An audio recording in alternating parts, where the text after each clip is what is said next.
이것의 영화 보자마자 20일은 브루탈리스트, 브래디 코베 감독의 브루탈리스트입니다. 그 한마디로 말하면 이래요. 자본주의에 억압되는 예술적 상상력의 실대 고발 영화. 영화 평론가들이 한마디로 말을 쓰는 경우가 많죠. 딱 이거예요. 자본주의에 억압되는 예술적 상상력의 실대 고발 영화. 근데 이제 그게 얼마나 미묘하고 간악하게 전개되는지 재현하려니까 그게 쉬운 일이 아니라 이거죠. 그래서 3시간 반이 넘는 상영 시간이 필요하다. 이걸 인정할 만큼 좋은 영화였어요. 그런데 이 영화를 보고 느낀 건 전혀 다른 궁금증이었어요. 이 3시간 반이면 굉장히 긴 영화죠. 긴 시간에도 불구하고 전혀 피곤하지 않는 관람 경험이었다는 게 신기했어요. 왜 피곤하지 않지? 그런 생각이 들었어요. 그래서 이게 대단히 중요한 성취 같았어요. 그리고 바로 이것 때문에 베니스 영화제 은사 감독상을 수상한 것 같아요. 이 질문을 해야 될 것 같아요. 왜냐하면 15분짜리 단편 영화를 봐도 있죠. 그 단편 영화가 감독이 아주 축약된 강한 의지가 담긴 메시지가 있어서 그 메시지하고 그 보는 관객의 자아하고 충돌하니까 어느 정도는 불가피하게 피곤함을 느끼게 마련이죠. 그래서 바로 그것 때문에 이제 영화 보러 가려면 그게 문제예요. 가서 쓸데없이 힘들까 봐. 영화 감독을 망설이는 사례도 있단 말이죠. 왜냐하면 쓸데없이 피곤해지지 않고 싶다는 그런 심정. 그런 심정 때문에 어, 그 비디오를 볼 때도 신중하게 영화를 고른단 말이에요. 응? 어떤 데는 되게 피곤하게만 만들거든요. 근데 이 영화는 중간에 15분의 인터미션이 있는데 나가서 쉴 필요를 안 나간 사람들이 많았어요. 나도 나갔는데 왜 나갔지? 이런 생각이 들었다고요. 안 나가는 사람이 훨씬 더 많았는데, 몇 명 안 됐지만 아주 정말 편한 관람이었어요. 이게 왜 문제가 되냐면 이 영화의 주요 소재가 아주 살벌한 내용이에요. 나치 유태인 학살, 홀로코스트 생존자 서사예요. 이거 되게 무슨 내용이든지 다 아주 소화하기 힘든 내용이거든요.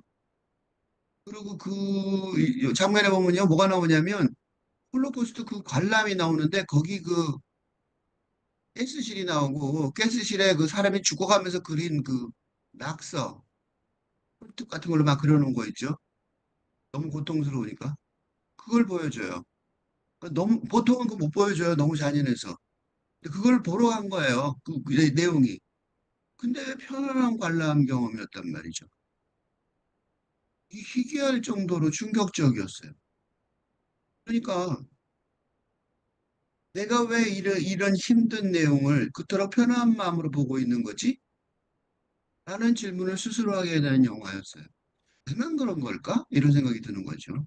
질문하고 싶어요. 다른 관객들한테도. 바우하우스 출신 저기 유럽의 가장 바우하우스 엄청난 예술기관이죠.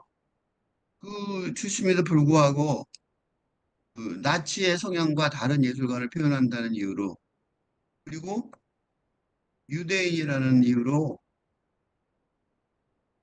아내를 유럽에 남겨두고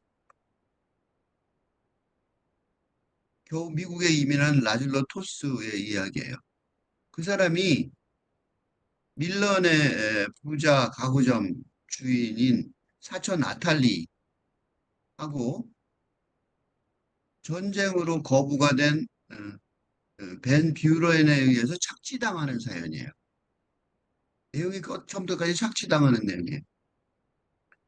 가구 사업에 즉각적으로 이익이 되지 않았던 이유, 그리고 아내인 오드리의 성적인 유혹에 넘어가지 않았다는, 음, 그래갖고 아내가 옆으로 저걸 하죠. 옆에 소삭이죠. 그래서 사촌 부부에게 쫓겨나는 준비서사 같은 사례. 그래서 노숙자 숙소에 가요. 이게 준비서사 같은 사례인데, 왜냐면 이거는 극중국 같았어요. 플레이 인 플레이. 왜냐하면 비슷한 내용이 또 나오거든요. 그러니까 일부러 한번 보여주고 또 당하고 또 당하는 거죠. 처음 당하고. 그러니까 자신의 예술적 허영을 충족하기 위한 기념반 걸린 사업. 그리고 동성애적 유격을 만족시키려는 맨 처음 몰랐는데 나중에 알게 되죠. 우리가 다. 벤 뷰런에 의한 박해. 나는 메인 서사의 선행학습인 듯 했어요.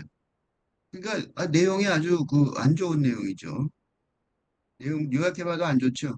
근데 이 나치 장교에게 아름다운 피아노 연주를 들려줌으로써 겨우 살아남는 영화가 있는데 그게 피아니스트죠.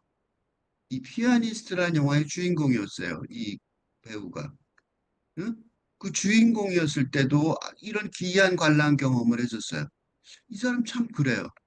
그 주인공이 틀림없이 주인공에게 연민을 가질 만한 상황인데도 그냥 결국 잘 될 거라는 믿음이 생기면서 뭔지 모르겠는데 그랬는데 마음 편히 보게 하는 희한한 연기를 보았는데 그때 더 웃기는 게 피아니스트라는 다른 영화가 나왔었는데 그 영화는 훨씬 더 그냥 뭐 그 피아니스트 가정 피아노 교육받는 내용인데 그건 굉장히 보기가 깔끔거웠거든요.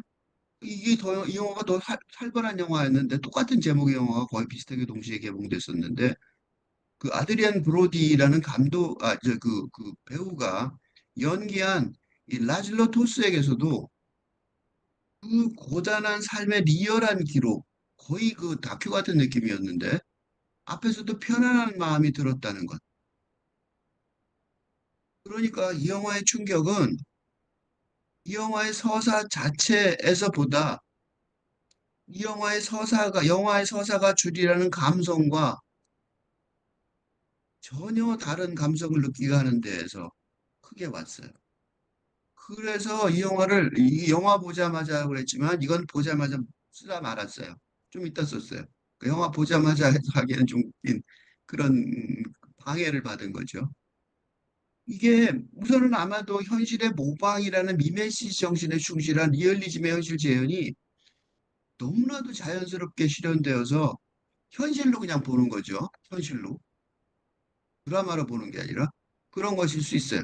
그러나 그것도 하나 있을 거예요. 그렇지만 필라델피아라는 지역이 아주 계속 나와요. 이 지역이 아주 아름답고 좋다고 그런 광고 방송이 보이스오버로 미국 사회의 가장 영향력 있는 계층인 와스프, 화이트 앵글로 섹슨계 백인 신교도에 다소 무차별한 권력 행사의 현장이 너무 익숙해서일지도 모른다는 생각이 들었어요. 이게 지금도 벌어지고 있죠. 트럼프 대통령이 하는 게 바로 이거예요. 트럼프 대통령의 정치적 배경이죠. 이 사람 딱 이 와스프가 원하는 대로 하고 있는 거예요. 또 한국에도 있어요. 블랙리스트 같은 사건 등 극자나 극우 유튜버들의 과다한 영향력 등 이게 일종의 대중 독재라는 용어가 낯설지 않을 정도의 지금의 현실 정치와 크게 다르지 않는 상태의 재현이기 때문일지도 모른다 생각이 들었던 거죠. 지금 맨날 경험하고 있는 거야. 그러니까 똑같은 얘기 또 하네. 이런 느낌이 더 들었던 거죠. 이 살벌한 내용인데도. 그러니까 이 영화가 아주 중요한 건 그래서 중요하다고 생각 들었어요. 이 영화가. 그렇다면 대단히 중요한 영화네. 그게 지금 시대의 본래의 모습. 그죠? 그것도 핵심적인 양상을 정확하게 전달해주고 있기 때문에 이 영화가 그래서 중요한 게 아닐까라는 생각이 드는 거죠. 그건 근대 자본주의 체제가 자신의 돌이킬 수 없이 왜곡된 정신 상태죠. 그죠? 지금 이게 그렇다는 거예요. 그것 때문에 밝은 대로의 시대 선도할 예술적 상상력의 힘을 무차별적으로 억압하고 있다는 거예요. 현실에 지금 그런 일이 벌어지고 있다는 거죠. 그래서 어떤 측면에서도 자본주의자들이 대중을 선도할 힘을 갖고 있지 못하다는 거예요. 그래서 후원자의 자살로 인해 1973년부터 지금까지 필라델피아 언덕에 건설하다 멈춘 벤 뷰런 센터의 흉측한 모습처럼 지금 세대 그대로는 너무나도 끔찍한 인류의 미래만 예상된다는 점이에요. 그거 우리는 편안하게 보고 있다는 거죠. 더 끔찍한 관람 경험은 일자에게처럼 본 영화를 보고 한참 뒤에 오는데 이 경험은 이런 끔찍한 경험, 끔찍해하는 경험을 너무 편안하게 받아들이고 있었다. 현실 자각 타임을 줄여 이르는 말로 헛된 꿈이나 망상 따위에 빠져 있다가 자기가 처한 실제 상황을 깨닫게 되는 소위 현타를 느끼게 하는 것 같아요. 바로 그런 점에서 아주 좋은 영화라고 생각합니다. 그래서 별 3개를 줬어요.